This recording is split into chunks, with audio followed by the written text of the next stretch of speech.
Olá, muito boa noite. No ar o programa Saúde em Dia. Eu sou o Dr. Ângelo Pavinha, há mais de 30 anos médico em São Caetano, e hoje recebemos no estúdio, aqui para o nosso programa Saúde em Dia, a doutora infectologista, a doutora Keila Mara de Freitas.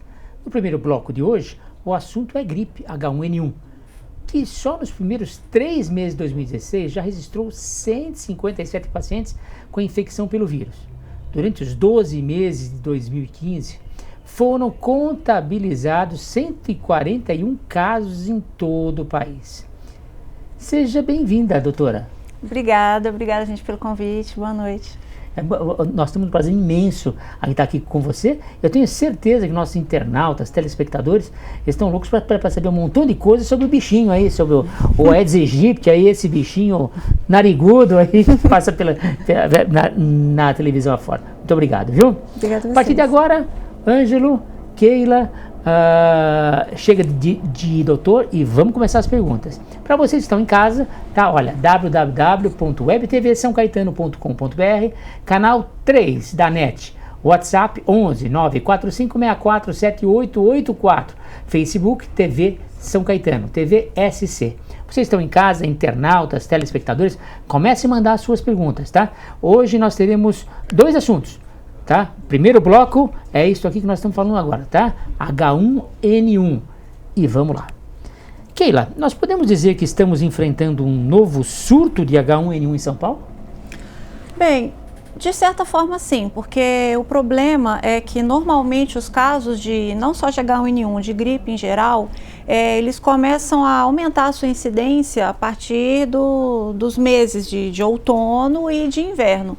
E o que aconteceu esse ano, como se não bastasse os problemas que a gente vem tendo com as arboviroses, que a gente vai falar no outro bloco, o H1N1 e os outros casos de gripe chegaram mais cedo, né? Então, por isso que já, em pleno ainda com esse calor, as chuvas, e já começa a aparecer muitos casos de influenza nos hospitais.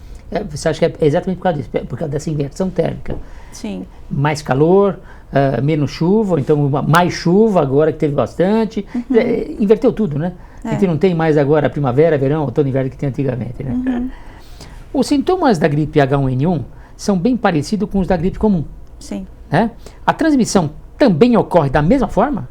Sim, da mesma forma. Eu costumo falar com os pacientes que eles chegam muito ansiosos, né, no consultório ou no pronto-socorro, porque estão com sintomas de gripe e realmente, pelos sintomas, até mesmo pelo exame físico, não dá para a gente diferenciar se é um H1N1, se é algum outro tipo de influenza. Muitas vezes nem pelos exames de sangue geral, como o hemograma, não dá para saber. Só com o exame sorológico específico para definir qual vírus que na maioria das vezes não está disponível na maioria dos serviços. A questão é que o tratamento, a conduta, ela não varia de uma gripe ou de uma influenza, seja qual é o seu tipo. O grande problema é que no caso do H1N1, assim como de outros primos, né, do grupo influenza, há um risco maior de complicações para algumas pessoas. E é isso que a gente tem que ficar de olho e avaliar se vai precisar de um tratamento específico com o oseltamivir, né, o Tamiflu, ou se vai ser só observação, se é só ficar em casa, se vai precisar de internar. A gente tem que ver caso a caso. Por isso que é importante o paciente sempre, apesar dos pronto-socorros estar cheios e tudo, é bom o paciente sempre ir ao médico para fazer essa avaliação, porque muitas vezes se ele fica em casa esperando, é gripe, esperando evoluir, pode ser tarde demais. Acho que o mais importante, e vive batendo aqui nessa mesma tecla aqui no programa, que é o seguinte: procure seu médico de confiança, na verdade. Faça todos os seus exames. Não que isso possa fazer com que ele não tenha alguma coisa, mas pelo menos o médico sabendo de que esse paciente tem, esse histórico, fica um pouco mais fácil fazer diagnósticos e até promover uma saúde melhor. Sim, com certeza. Verdade? Já temos uma pergunta no ar, tá? Da Luciana Matias, tá? Obrigado, Luciana. Continua com a gente aí, tá bom? Meu pai começou a reclamar de repente de dor no corpo e está com febre. Pode ser só uma gripe, mas como sei se não é um H1N1? Bom, Luciana, obrigada pela participação. Como eu falei a princípio, não tem só clinicamente como saber se é uma outra gripe ou se é o H1N1. Dependendo da idade, já só da pessoa ter acima de 60 anos, ela já tem uma tendência a ter as complicações do H1N1 ou de outros vírus do grupo influenza. Então é importante que, se ele está tendo febre, procure o atendimento médico o mais rápido possível para fazer essa avaliação, e aí o médico vai inclusive avaliar se ele pode ficar em casa ou a periodicidade com que ele vai ter que repetir esses exames, e dependendo do serviço até confirmar mesmo se é o H1N1 ou outro vírus do grupo influenza com exames sorológicos específicos. A doutora Keila, ela tem consultório em São Paulo e é médica do Hospital Sírio-Libanês aqui em São Paulo, tá? Já temos outra pergunta, tá? Da Carol Ribeiro, do Bairro Olímpico. O Bairro Olímpico é um bairro daqui de São Caetano, tá? Obrigado, Carol. Continua com a gente. É verdade aquela história que o H1N1 veio do porco?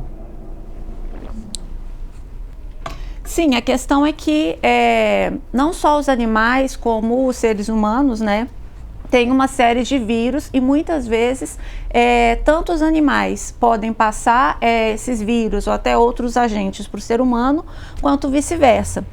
Algumas vezes essas determinadas doenças no seu hospedeiro principal, por exemplo, uma doença que normalmente é do animal, não causa tanto problema no animal, e quando vem para uma outra espécie, que seria o ser humano, causa uma catástrofe, né? Mas é importante a gente saber que a gente fala muito de H1N1 por causa da pandemia de 2009, aprendemos muito sobre o vírus nessa época e sofremos muito também, né? Mas não é só o H1N1 que pode trazer complicações.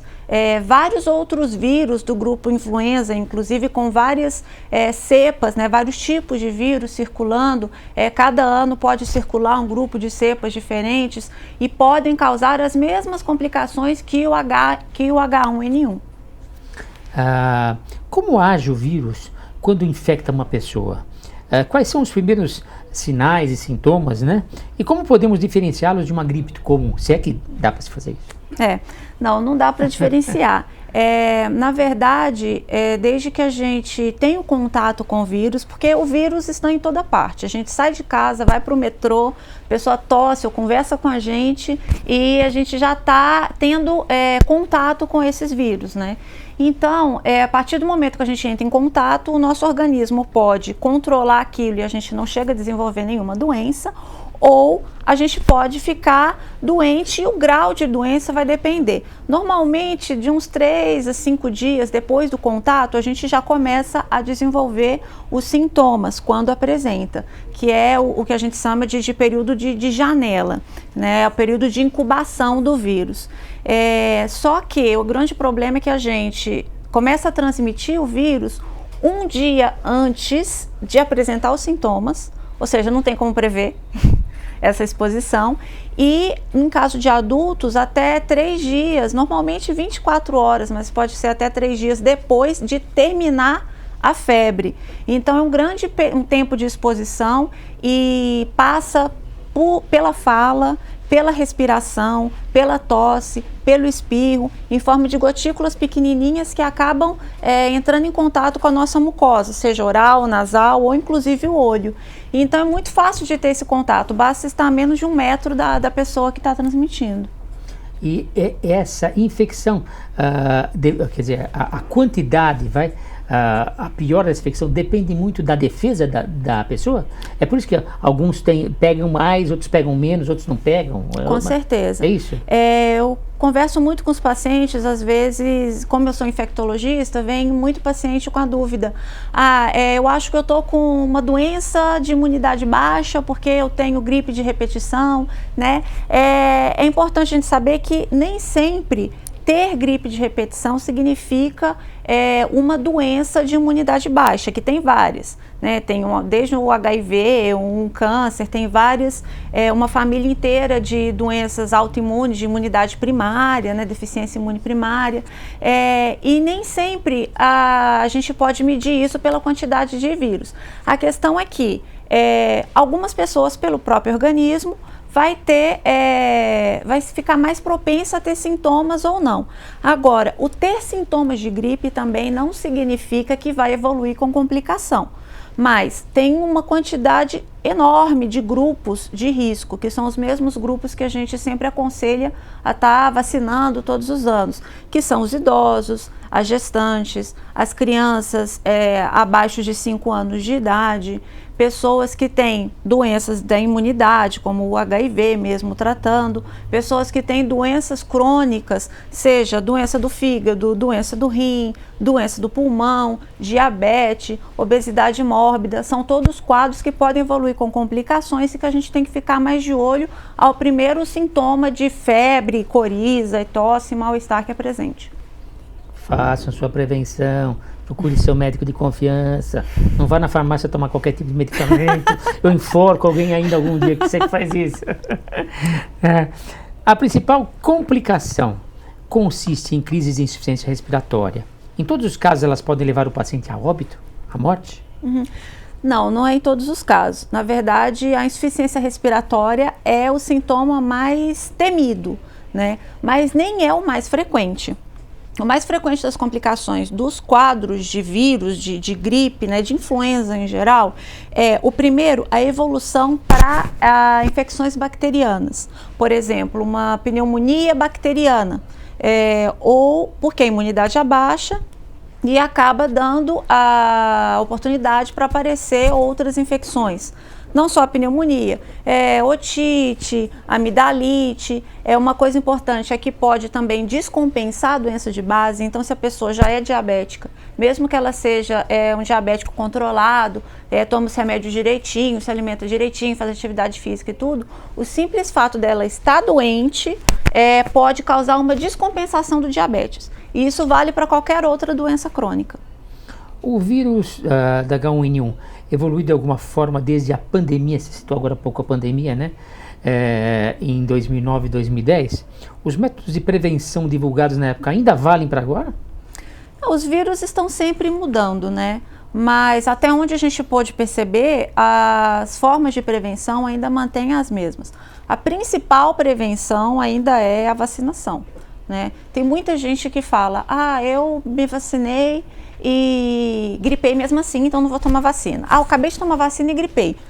Na verdade, isso não ocorre assim, porque a vacina não é de vírus vivo atenuado, então ela não tem a capacidade de causar doença na pessoa, mas acontece que, como eu falei, tem vários tipos de vírus, várias cepas de vírus circulando em todo o ambiente o tempo todo. A vacina, o que ela faz é prevenir contra as principais causas de gripe, de influenza, né, que causam complicações, e em caso da pessoa ter essa doença, ter de forma mais branda.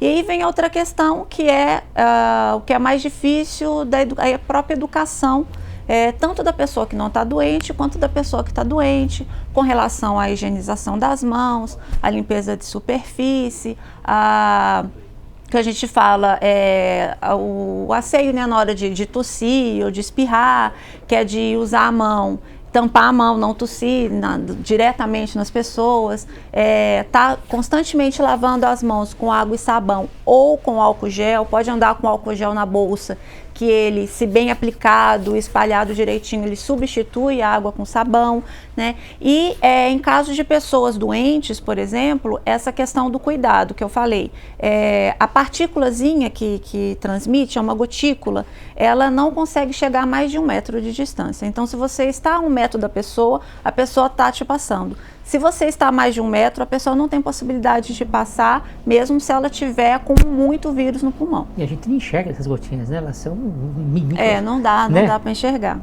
Nós vamos para um breve intervalo. Eu e a doutora Keila estaremos aqui logo depois. Não saia daí, tá bom? Doutora Keila aqui, olha, médica infectologista aqui de São Paulo, do Hospital Sírio-Libanês, e com consultório em São Paulo também. Está aguardando vocês, tá? Agora falou sobre H1N1, daqui a pouquinho sobre arboviroses. Até já. Não saia daí. Tchau.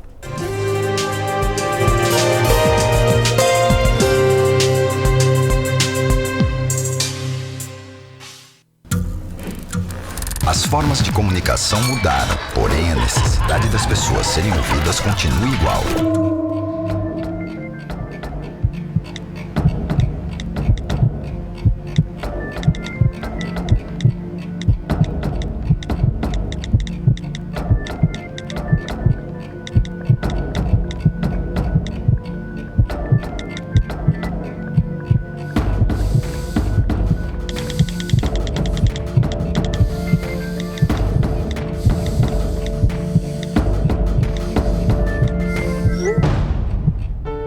Compartilhe com o CVV aquilo que você não divide com ninguém.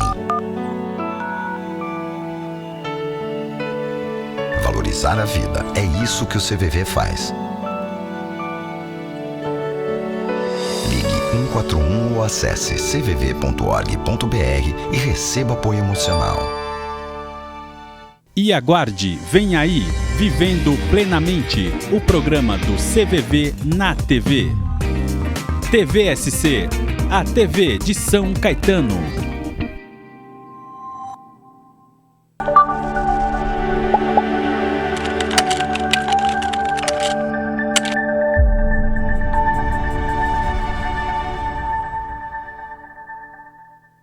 Para um bom cafezinho, tem hora. Para um bom papo, também. Acompanhado do que é destaque na política e na economia, em São Caetano e no ABC. Venha tomar um café com fatos com a gente e com nossos convidados.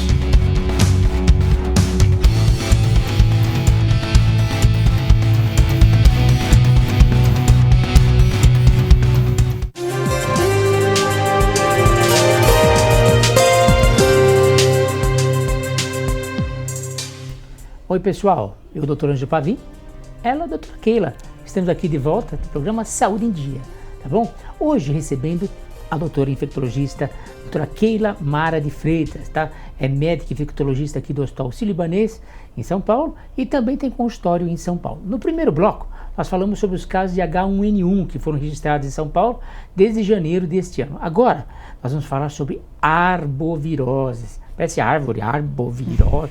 Não sei o que é esse negócio aqui. Me explica aqui, Keila. O que é esse negócio aqui?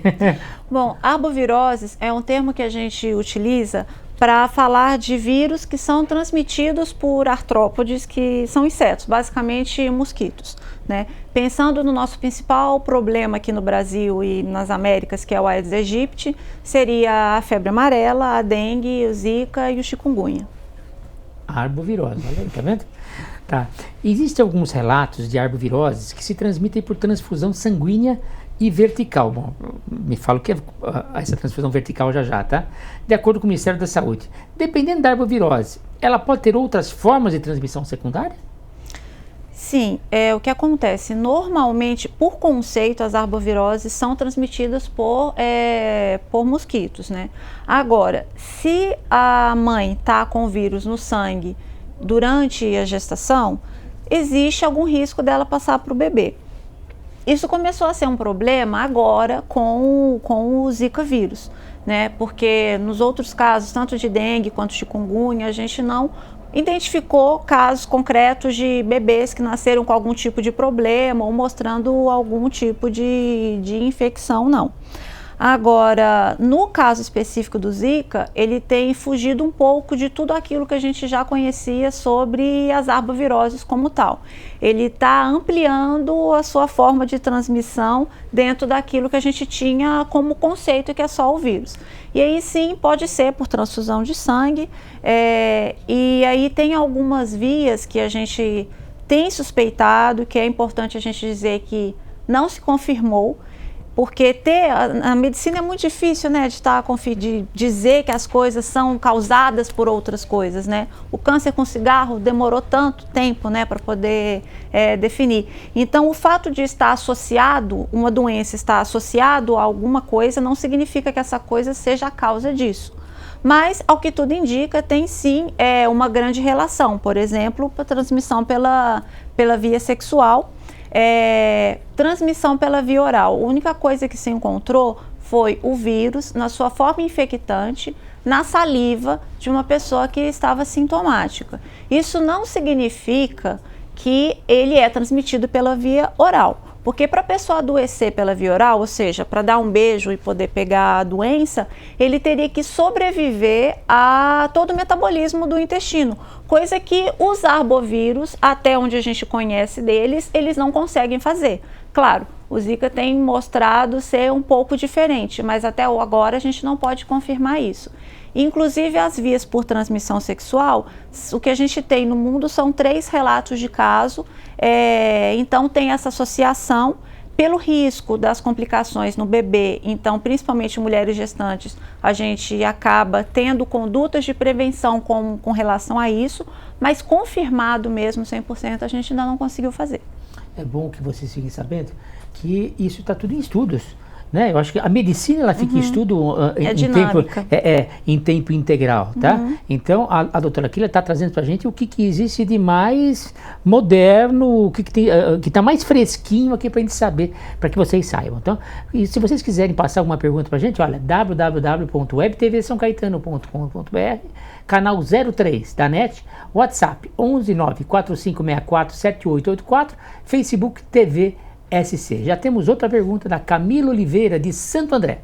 Obrigado, Camila. Continua com a gente. Eu e a doutora aqui estamos aqui prontos e à sua disposição, tá bom? Oi, doutores. Estou acompanhando pela Web TV desde o primeiro bloco. Estou com uma dúvida.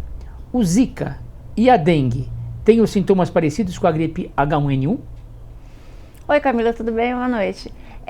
Bom, normalmente os sintomas das arboviroses são um pouquinho diferentes, mas é como eu sempre falo, em medicina é complicado, porque não existe nenhum sintoma que seja específico e nem que exclua totalmente.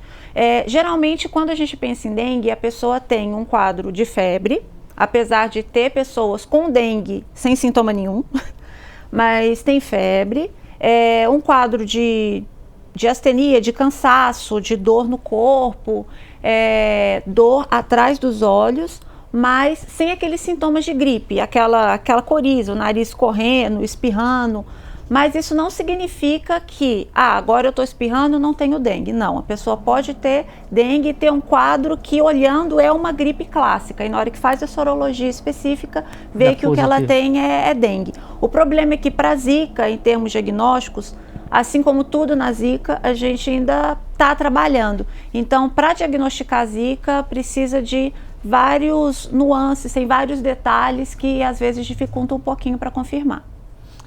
Camila, é como esse da microcefalia, muda a cada dia. Outro dia era 32 centímetros, depois foi para 31, depois foi... Isso aí é só pesquisando, é pesquisa, tá? E o que está mais em dia é o que está sendo colocado aqui, é verdade? Isso da microcefalia, já tem uma coisa importante que eu acho de aproveitar essa oportunidade para avisar, porque as pessoas no geral, microcefalia não é um número específico, na verdade tem uma curva do tamanho, né, do perímetro cefálico esperado para aquela idade gestacional e para aquela população que foi estudada. E aí quando ele está abaixo do menor percentil esperado, é que a gente considera a microcefalia, ou seja, um bebê que nasceu antes, né, o bebê pré-termo, né, que nasceu antes das 42 semanas, ele pode ter um perímetro cefálico menor que um bebê que nasceu a termo sem ter uma doença, sem ter uma microcefalia. E outra coisa importante Zika, microcefalia é igual a Zika. Não. Tem muitos casos de microcefalia, sempre houve microcefalia no mundo, e por várias doenças, inclusive muito bem documentadas e que a gente batalha até hoje para erradicar e não consegue, e que causam microcefalia, e isso está bem confirmado. Como, por exemplo, a toxoplasmose, a sífilis, o citomegalovírus durante a gestação. Então, se a mamãe tem sífilis, por exemplo, e não fez o pré-natal, ou não tratou direito, ou a própria toxoplasmose, se ela teve o contato agudo com a toxoplasmose, o bebê pode nascer com microcefalia sem ter nada a ver com Zika, além das inúmeras causas primárias de doenças genéticas, né, mutações, e coisas da mãe também, como o próprio alcoolismo na gestação. Tudo isso pode levar a microcefalia no bebê, não só o Zika. Muito bem. Keila, temos outra pergunta do Lucas Barbosa. Obrigado, Lucas. Continua com a gente, tá bom? Boa noite, doutores. Agora, o Zika pode ser transmitido sexualmente. Então, ele pode ser considerado uma DST? E a pessoa que for infectada sexualmente vai apresentar quais sintomas? Então, aquilo que eu tinha comentado, o que a gente tem são 3 relatos no mundo de pessoas que não estavam aqui no Brasil, porque aqui não é área endêmica, é área endêmica, né? Então, pessoas que estavam fora, por exemplo, casais dos Estados Unidos, onde a esposa estava grávida e o marido viajou para a área endêmica, chegou lá, teve relação sexual com ela e ela acabou fazendo o diagnóstico de Zika. Só que o que acontece? A gente não sabe por quanto tempo que o vírus pode ficar no esperma. A gente não sabe se homens que não têm sintomas, se podem ter o vírus também no esperma, porque os exames, nos 3 casos, os homens estavam sintomáticos. A gente não sabe se a mulher pode passar para o homem. Então, para classificar como DST, ela não seria uma DST. Na verdade, a gente ainda nem conseguiu confirmar exatamente se pode passar por essa via. E ainda assim, com todos esses detalhes que eu falei agora há pouco. No caso do Zika vírus, estão sendo investigadas outras formas de contaminação, além da mordida do mosquito Aedes aegypti. É verdade isso? Sim. Principalmente isso que a gente já falou. Por transfusão de sangue, né? Tem essa via sexual, que é uma possibilidade. E o que a gente mais preocupa que é de mãe para o filho. Só que, em todos os casos que a gente viu a associação em que a mãe teve sintomas de Zika, isso também é importante, não necessariamente, a gente não consegue muitas vezes confirmar o diagnóstico de Zika. A mulher teve suspeita de Zika e o bebê teve uma microcefalia. Nesses casos, a gestante ela teve os sintomas da doença no primeiro trimestre de gestação, que é quando o bebê está em fase de formação e é quando tem mais risco. Para as doenças que a gestante pegou nas fases mais finais, a gente não conseguiu necessariamente associar com a microcefalia. Eu gostaria aqui de agradecer a doutora Keila Mara de Freitas, médica infectologista, com consultório aqui em São Paulo, em Moema, e também médica infectologista do Hospital aqui Sírio-Libanês, em São Paulo. Muito obrigado pela sua presença aqui, viu? Nossa, já acabou. Tá vendo como é que é? É só sentir a vontade que te relaxa, né? Nossa, só deu gostinho. Muito obrigado, doutora. Obrigada a vocês mais uma vez pelo convite. Eu estou à disposição para sempre que quiserem tirar alguma dúvida. Tem a minha fanpage também no Facebook, se alguém quiser tirar alguma dúvida diretamente comigo. Você não quer deixar? É fanpage? Como é que entra? É doutora Keila Freitas, no Facebook. Keila com K-E... K-E-I, 2 L's, A Freitas. Tá, João. Muito obrigado, doutora. Keila Freitas. Muito obrigado, viu? Obrigado a todos os internautas que mandaram perguntas, a todos os telespectadores que mandaram pergunta. Isso só foi possível aqui no canal 3 da NET, tá? E também pela TV São Caetano. Muito obrigado a todos vocês e até a semana que vem, no novo programa Saúde em Dia. Tchau, pessoal. Até lá. Tchau. Tchau.